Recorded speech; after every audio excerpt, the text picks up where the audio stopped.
বলো বাবা লোক, কত লোকে নিমন্ত্রণ করেছে রে বড় উস্তাদ। ই বড়া সুমাইয়া, এখানে কি ব্যাপার? কিরে ছোড়া, খুব হেতির বড় হয়ে গেছে শুনছি। হ্যাঁ, কি হেতির কাকা?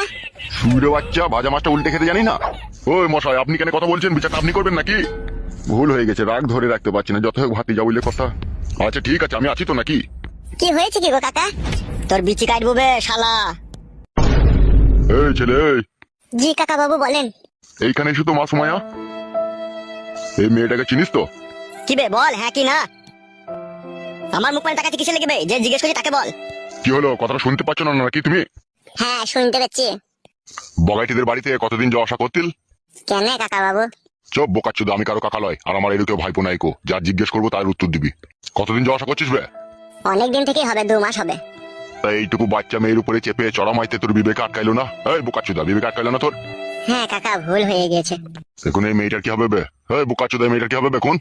হবে বুকাচুদা, তুই বন্ধু হয়ে এরকম বিশ্বাসঘাতকতা করলি, শালাকে মনে হচ্ছে ইচ্ছা হচ্ছে তোকে গুলি করে মেরে দিবে আমি।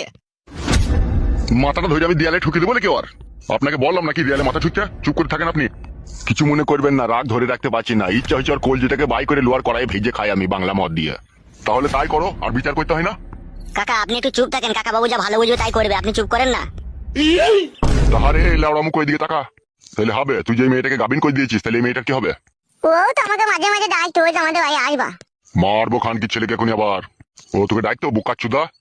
তো ওকে জিজ্ঞেস করে দেখো। কি রে মা, তুই ওকে বাড়িতে ডেকেছিলি না ও নিজে থেকে তোর কাছে এসেছিল? ও নিজে থেকে আসতো।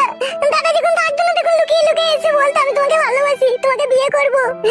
কত কি আমাকে কথা বলতো, যে আমি যখন দিতে চাইতাম না তখন ও কাঁদতো, বলতো আমি তোমাকে ভালোবাসি, একবার দাও নাহলে আমি মরে যাবো, আমি বিষ খাবো। তখন আমি ওকে ভয়ে মরে দিয়ে দিতাম। আমার কোনো দোষ নাই, সব দোষ ও করেছে। কি বললো বে, শুনতে পেয়েছিস তো? সুমাইয়া, এত বড় বেইমানি কথা বলতে পারছো তুমি? এই শালা ফুইরে বাচ্চা, আমার বোনের নাম নিবি না বে মুখে। শোন, এই আমার কাছে একটা কথা শোন। জি কাকা বাবু বলেন। তোর কাছে টোটাল দুটো রাস্তা খোলা আছে, এই দুটো রাস্তার মধ্যে তোর এই ভুলটাকে সংশোধন করতে হবে, আর নাইলে তোর মৃত্যু হবে। কি করতে হবে আমাকে? বাবা একে ঘাড় কত আগে দিয়ে গো বাবা, তারপরে আর বিচার হবে। চুপ বে, শালা মনে হচ্ছে খুব বুঝে গেছে। চুপ না, তুই আমি আছি তো এখানে। তা যেটা বলছিলাম আর কি, জি বলেন। সুমাইয়া একটা নাবালক মেয়ে, তুমি তার সাথে নষ্টামি করে তুমি তার আজকে তার পেটে বাচ্চা এনে দিয়েছো তুমি। এর জন্য কিন্তু সম্পূর্ণ অপরাধী ও সম্পূর্ণ দোষী তুমি। তাই বলছি তোমাকে, সুমাইয়ার ভালো ফ্যামিলি দেখি, ভালো ঘরে, এমনকি চাকরিওয়ালা ছেলে দেখে তোমার সুমাইয়ার বিয়ে দিয়ে দিতে হবে। আর যত টাকা পয়সা খরচা হবে, সমস্ত টাকা পয়সা তোমাকে খরচা করতে হবে। তাই আমি কই নেবো বিয়ে। গিলে নেবে শালা কথাটা, তোর সাথে বিয়ে দেবো ভাবলি কি করবে তো? শালাকে কুপি কেটে দেবো কোনি।